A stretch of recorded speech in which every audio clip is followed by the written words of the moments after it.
It is comic book review time. Yeah, nice little stack here, but it's only really three comics. It's more than three comics, but a run, a couple covers of something, and one other. So let's get to it. Starting out with Blue Book #1. This is the second volume, I believe. This is Blue Book 1947 #1. I don't know if this is the start of the first volume. I would think this is the second volume, but yeah. Anyways, we go back to 1947 in this storyline. That nice black, white, and blue style to it. The artwork and the imagery.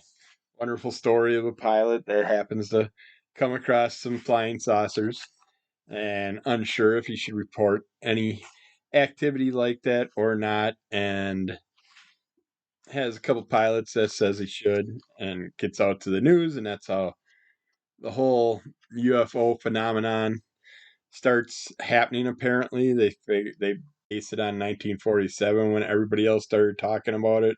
I don't believe that. I believe it was earlier than that. Then that people came forth and mentioned stuff that they seen in the sky. I mean, I know we have stuff all the way back to the Egyptians and stuff where we have hero hieroglyphs. I'm not saying it right, but the carvings in the rock walls and stuff. We've seen imagery from that kind of showed stuff that could be UFO-ish activity, but I like this. I like the way it's laid out. I like the way it gives you the historic depiction of those times and what was going on. I decided to stop with the first issue because I'm gonna go back and just get the original trade and the second trade because I believe this is off the second volume. I could be wrong, but I'm sure someone's yelling at the screen saying, "You dumbass, that's the first one," or something.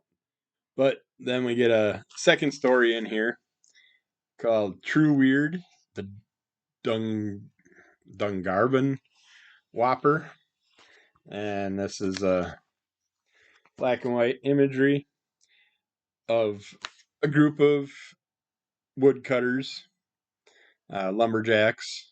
They're at a lumber camp. They're eating their grub. They overhear something about the cook possibly having a couple $100 saved up. So one greedy person takes that information and decides that they're gonna do something to the cook to try and get their money.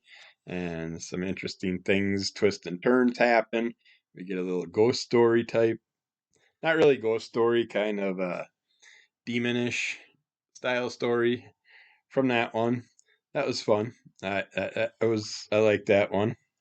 And the main reason I bought issue one of this, I don't know why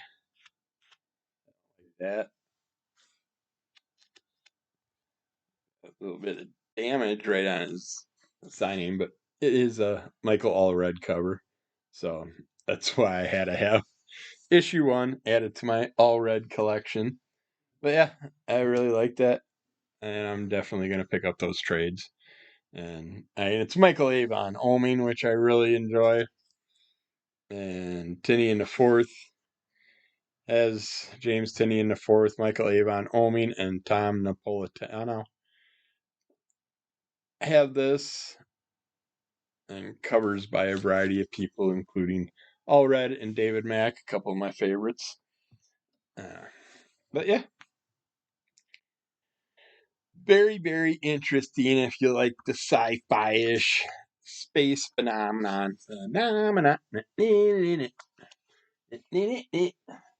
And then we got Ninjak, #1 to 14, from Valiant Comics.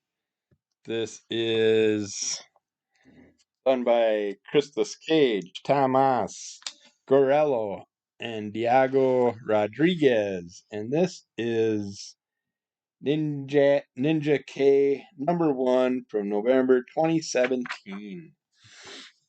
Very interesting.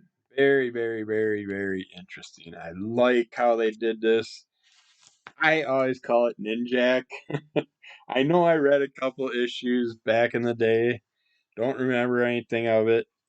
But in here, I really liked how they went back into the whole history of the ninja um, organization. And we get to find out about other ninjas. Like on the back here, we got Ninja B, D, F, H, I, and K on there. And Ninja K is our main character, but we jump around. Ninja D gets murdered. There's a storyline behind that they have to chase down and find out. While Ninja K takes that information and goes to the different ninja characters that are still alive and try and get some information from them. And it's just the MI6, the CIA, all that stuff. We get to find out more about their uh, secret agents and stuff, and what their plans were, why they did it, and very good storylines. Highly interesting where this crosses over with everything. I really like how we find out all the information about the whole ninja organization, the trainer that was with certain types of ninjas, how he reflects on this whole storyline. It's just, yeah, it grabs you, pulls you in. Lots of mystery, intrigue, evilness, uh, characters that cause all kinds of problems. But what I really liked also is in the back of each of these, well, almost all of them. This one's not. Did I pass the? Shit. I hate. Where's the main? There's a story name for these. Of course, now that I want to find it, I'm not finding it. It's not actually. I don't know. It might not be in. I thought it was in every issue. See, this should be the page right here. Nope. I don't know. I could have swore there. But almost every issue except for like two of them, I guess, has another storyline that takes you deeper into the past. Like this one's, yeah, okay, it started in the second issue, it looks like endings and beginnings part one. And it takes you into the earlier days of Ninja K. I may say Ninjak a few times, but we get deeper history and some of our characters that are valiant crossovers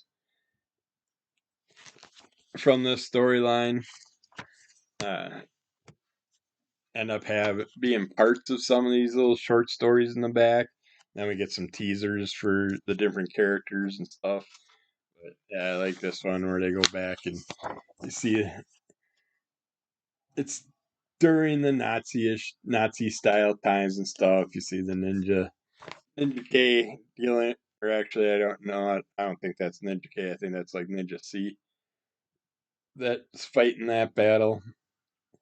But he's dealing with a Nazi style character, and they're battling away because the plane's got some poisonous gas that they're trying to dump over our troops, and the ninja character has to stop that, and it's fun watching that. Oh, not exactly. It's fun storyline to me and interesting, and gets you all kinds of history back there with those times of the war and those characters.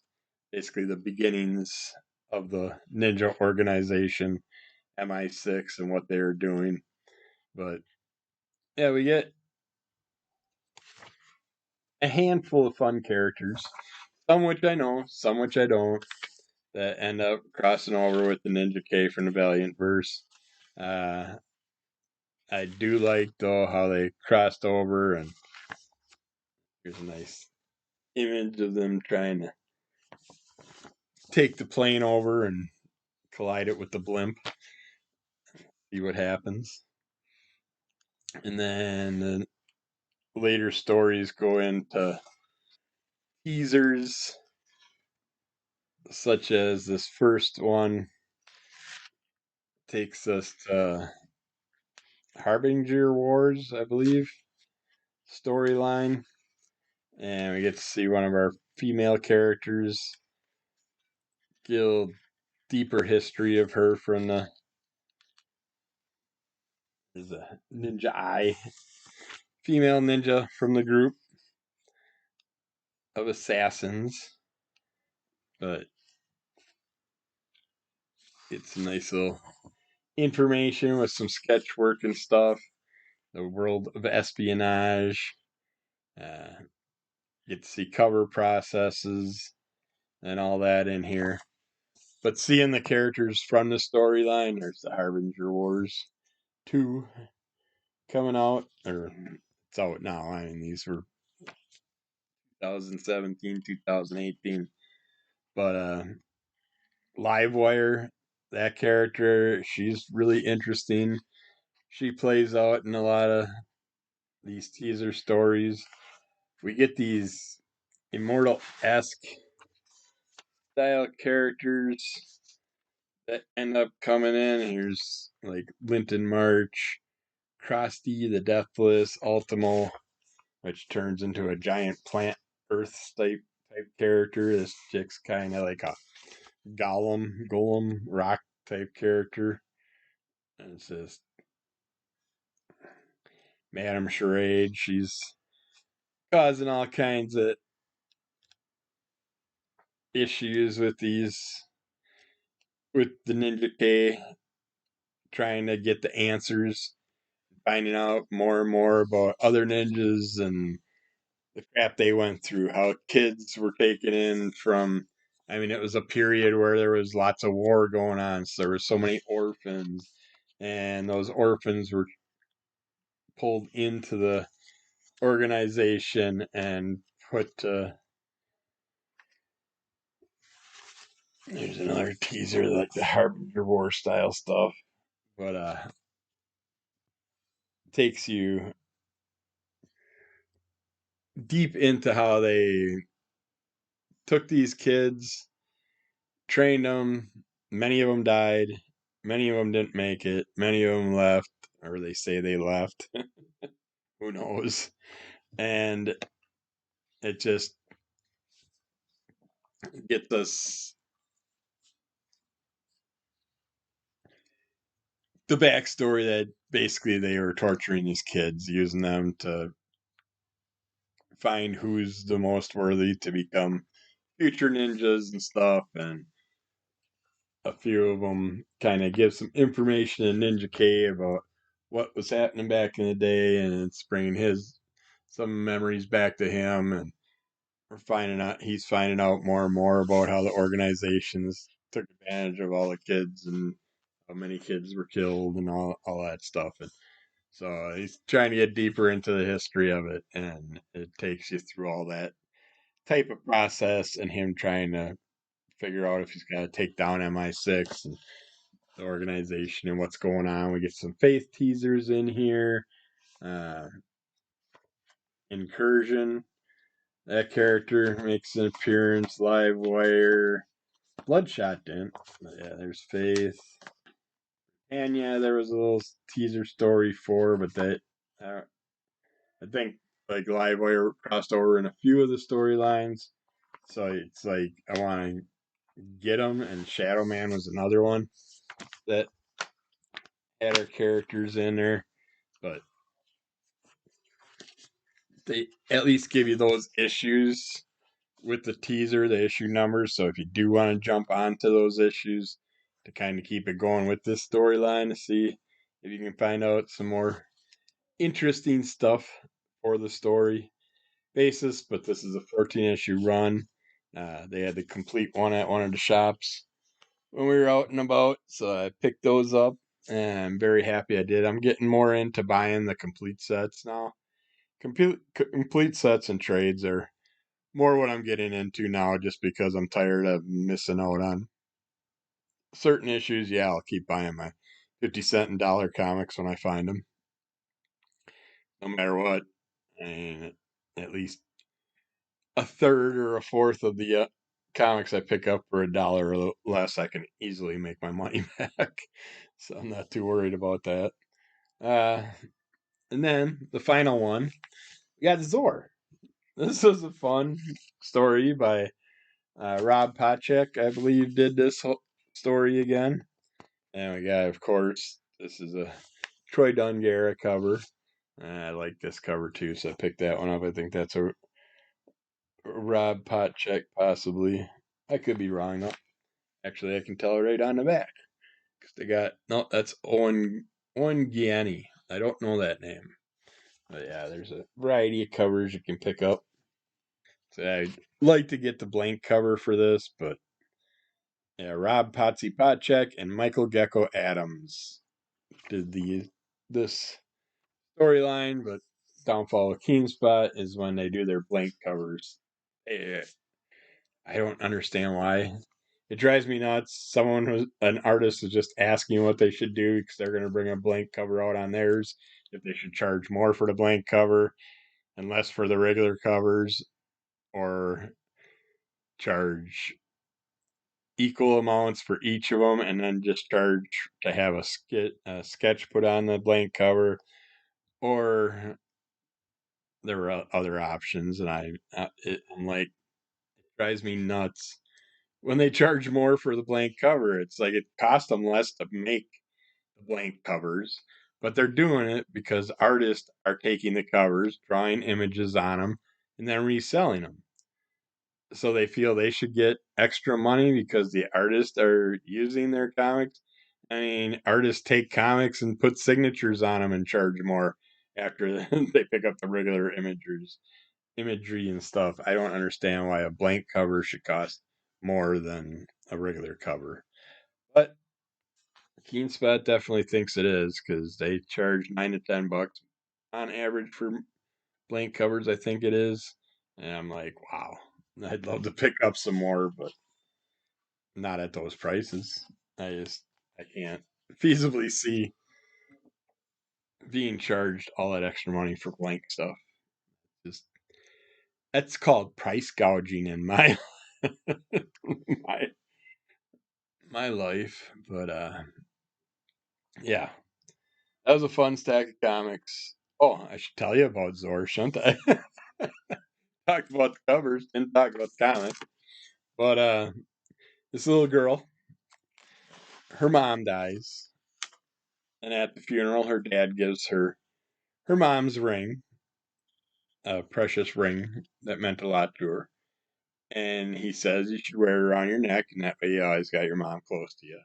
So she does, but while she's brushing her teeth one day, it falls down the sink. And her tears fall into the sink. And her tears end up creating something. And we get a variety of a couple characters in here. And it's not too much of a spoiler because they're on the cover and stuff. But we have our Dust Bunny character and our Zor character. Zor is water based. This character collects dust bunnies. He's, he's part of the dust world. But Zor can do stuff with his body to form like water, can basically change up his body and do different things. And they're going through a interesting, fun little adventure while he's trying to find the ring, and they end up finding other things that are going on. The dust bunnies start disappearing, and they want to save them also. And we get to find out why they're disappearing, and we get to find out some other characters that are part of the story, creatures esque style characters and stuff. It's just a lot of fun. I'm really happy I picked that one up. I'm going to definitely stick on that for the full run, but check those out, and we will get back with more comic goodness sometime soon. Rate, review, subscribe, tell a friend, help us out, and we'll get back with more soon. Check out Under the Color MS and Crimson Color Comic Club and lots of other stuff out there that you can get your hands on and eyes on and ears on and see what I'm going to come up with next. And we did start doing some of the comic readings. I'm sticking more with kid friendly style, older Archie style books.